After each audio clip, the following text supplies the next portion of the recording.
Today, we live in a society where we are told we are free. But why is it that I can't be me? I'm pretty sure that we were all brought into this world with a different look and size. But media and society have us already defined. Makeup blends me in with reality, but the pain is never covered up inside of me. My land of the free, but any day now I could be deported. I mean, it's not my fault I was brought here when I was 3. I've done all of the right things, and yet society has abandoned me. I didn't pay $40,000 a year for tuition just to get raped. To be a victim of campus sexual assault, is there no conviction? I mean, seriously, when did being queer mean living in fear? I'm out on the street with no food to eat, nowhere to sleep.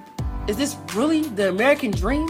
Global Girl Media uncovers issues that affect me and you, from breaking stereotypes to examining inequality. We want the world to know our voice has the power to truly create justice and liberty for all.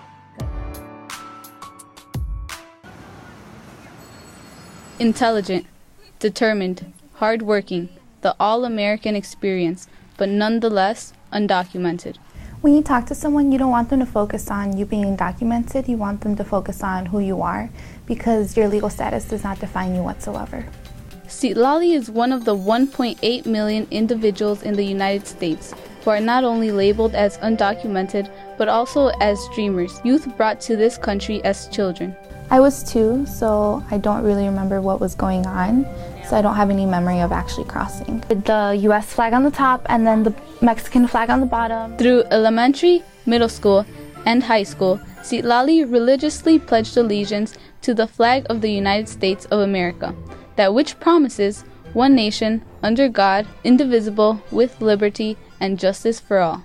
From a young age, I knew I was undocumented, but I never really understood what it meant until I was in high school and I had to apply to colleges. I graduated from Cary Metropolitan High School with some honors and sashes. This one was for the IB diploma program, and the little things are just, I won art scholarship from the art department. Without a social security number, not even the highest honors would have helped Citlalli to go to college, to get a job, or to live without fear. Explain how sometimes some immigrants, when they get to whatever country they're going to, they feel like it's the best thing ever when they first arrive, but then once they actually start working and living there, they realize that it's not as great. Just because of that number, I couldn't do something that I really wanted to do, and that was frustrating to me. In particular, with the undocumented students, many of whom are driven to succeed, but have limited access to resources, in particular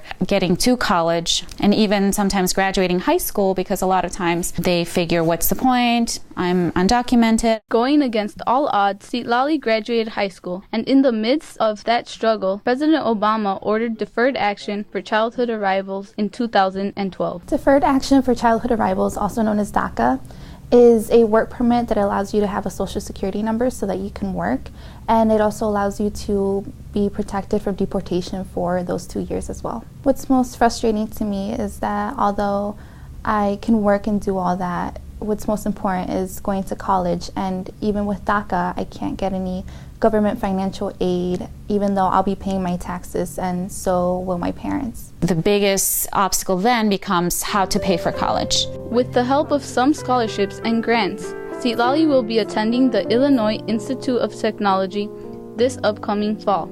However, this accomplishment is far from what she dreams on achieving in her lifetime. While they can aim high, they can't reach their fullest potential with the limitations that they have.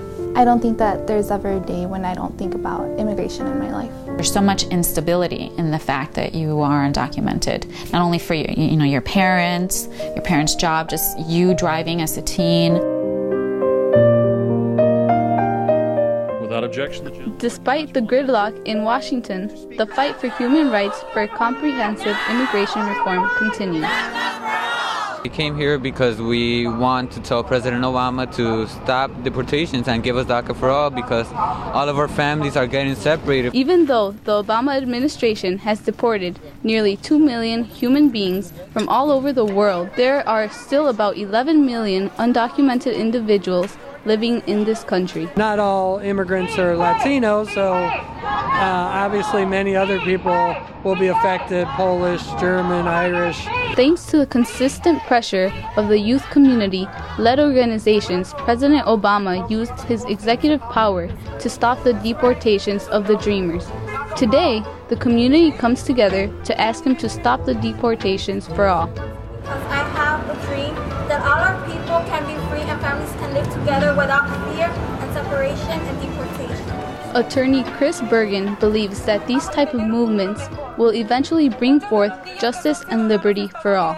Just pure demographics, like the country is changing, and eventually that's going to result in actually really solid legalization laws. 900,000 Latinos will turn 18, and the goal of these type of rallies is to make the youth acknowledge the power that their vote will have for the upcoming elections. It all starts with the youth. If the youth get involved, then everyone will catch on. It makes everything a lot stronger. One of my dreams would be to one day become a resident. That's something that I would really love, and I know that the day that happens, I will probably cry of happiness because I want it that much.